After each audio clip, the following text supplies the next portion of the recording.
everyone, it's Shell from Scrap Secrets and welcome back to my channel. Today's video is part of the Team Tiny June 2022 Hop.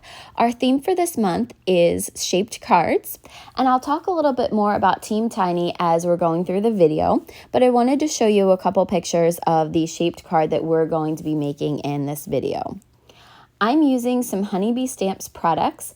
It is the Big Pickup Cab stamp set, the Big Pickup Tailgate stamp and die set, and then there's another set that coordinates with this, and I pulled it out because I wasn't sure where this card was going, but we don't end up using it. It's this one right here called Loads of Love.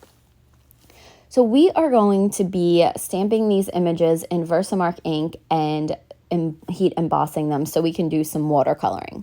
And right here I was just showing you that the die works with both the cab and the tailgate, so which is fantastic. I love when you can get more out of your dies, especially ones like this that only have really one purpose. So I'm taking some Canson XL watercolor paper, and I am using my anti-static powder, which is a light kaolin clay, and my makeup brush that I use to just run the powder over the cardstock or the watercolor paper so that any static or residue that's left on it gets wiped off of it, and the embossing ink and embossing powder, the embossing powder will only stick to the areas where the embossing ink is. So I'm inking this image up several times. I did cut a lot of this out. And with the Versamark ink, which is just a clear sticky ink, which will capture the embossing powder. Inked it up a couple times, and I'm going to pour the embossing powder over top of it. It is black embossing powder, which is the hardest thing to emboss with. A lot of people will actually stamp it in Versa Fine Onyx Black ink and then use a clear embossing powder over it. You could totally do that if you didn't want to do the black embossing powder, because for some reason, black embossing powder seems to stick to everything. So I think I left it in here where I actually take a paintbrush and I started to wipe off some of the image because there are stray pieces everywhere. So if I did, there you go. I left part of that in.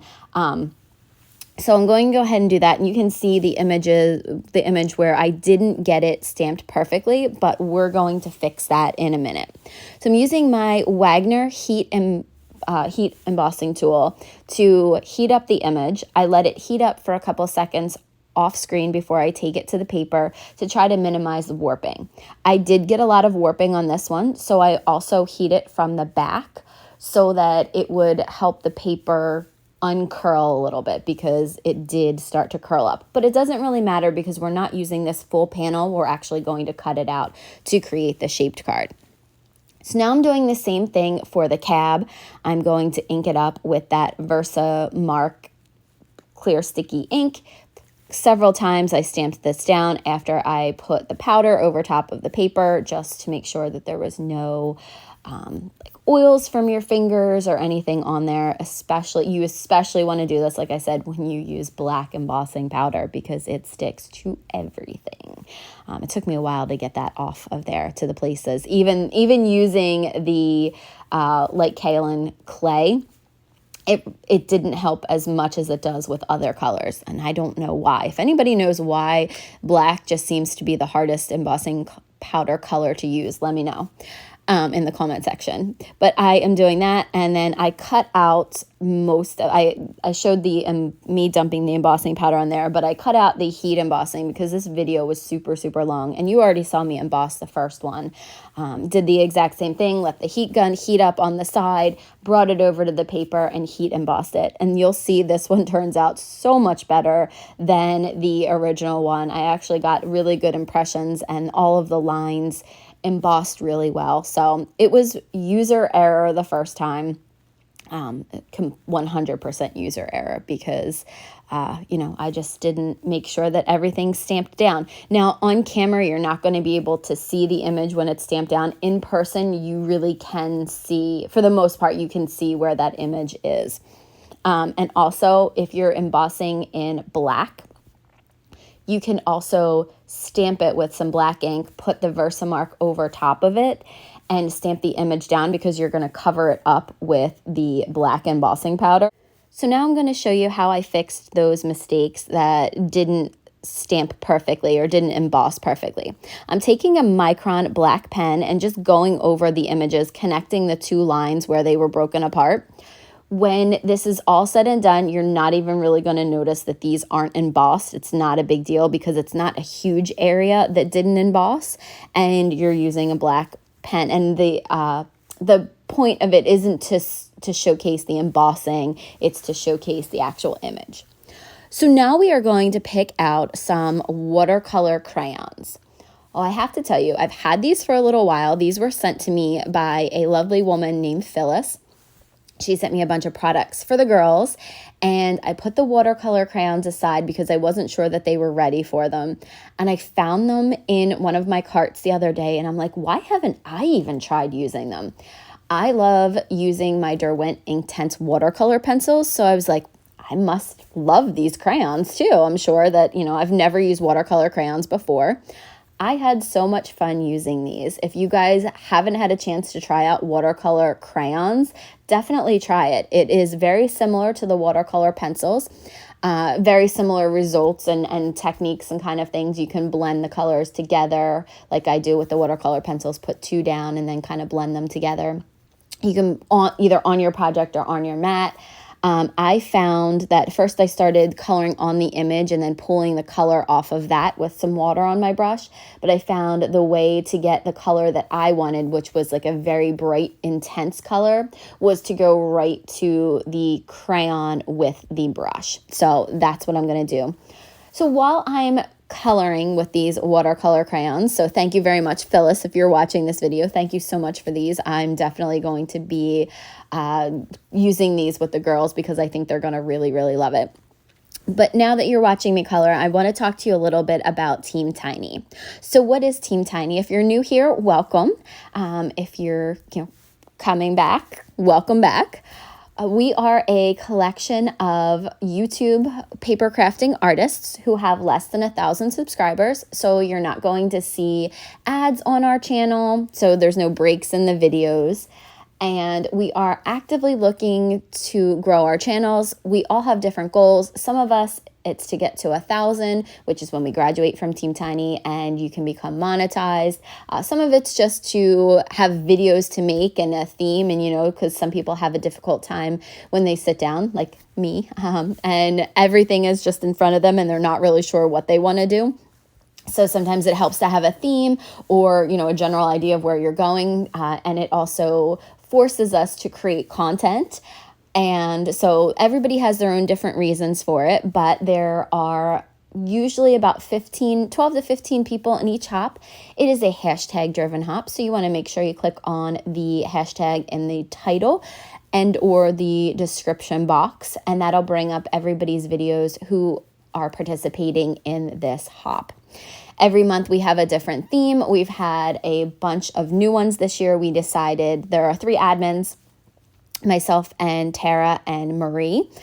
And we've decided that we come up with a different theme every month. We're trying not to recycle themes that we've had before. We did a lot of holidays and things like that. So like this month would typically be a Father's Day card, but we decided to go ahead and change that up and do a little bit more techniques this year. So we may go back to doing holidays next year, but we decided to do more technique-based themes this year. So this month is shaped cards. So I hope that you guys are enjoying this, that you're learning a lot. Like, comment, and subscribe to anybody who you find along the hop that you really enjoy.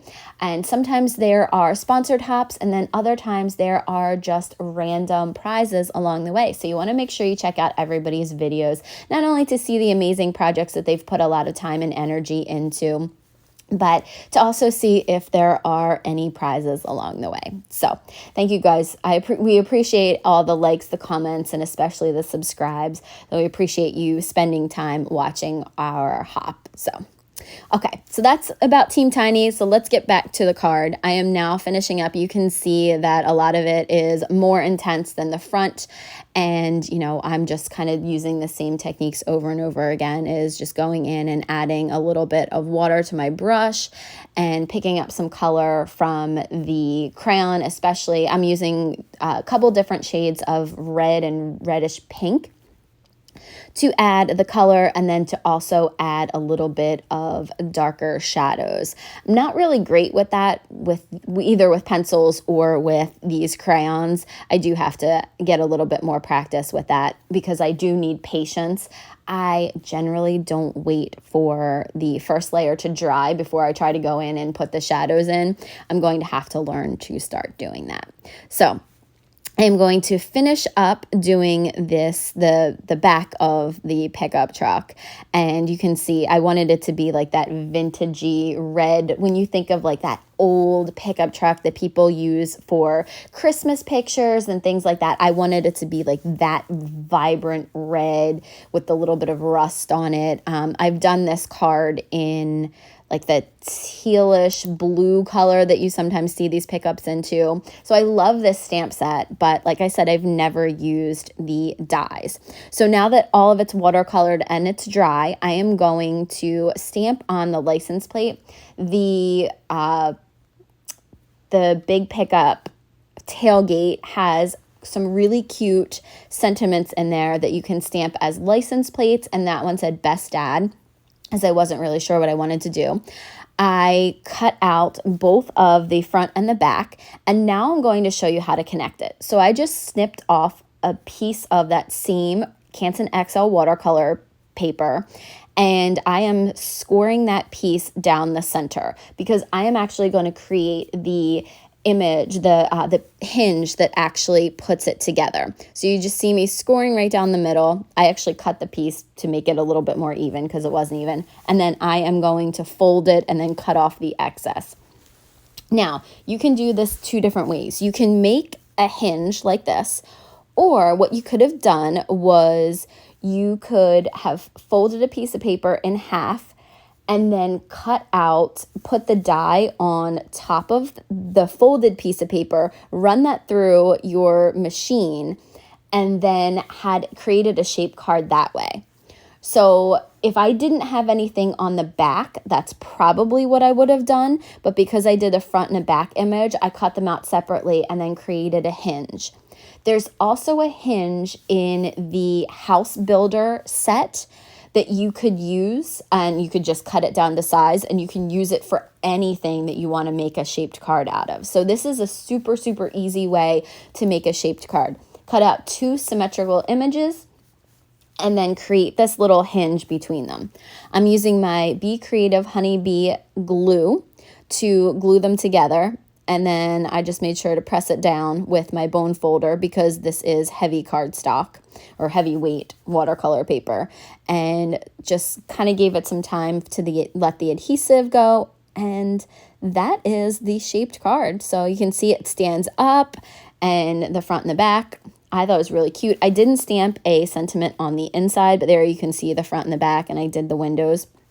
I was going to use one of these, but since I stamped Best Dad on the back of it, I was like, nah, I don't know what I would want to put in the back of it. Like, you could put the flowers, that'd be super cute, or like do that as a wedding card.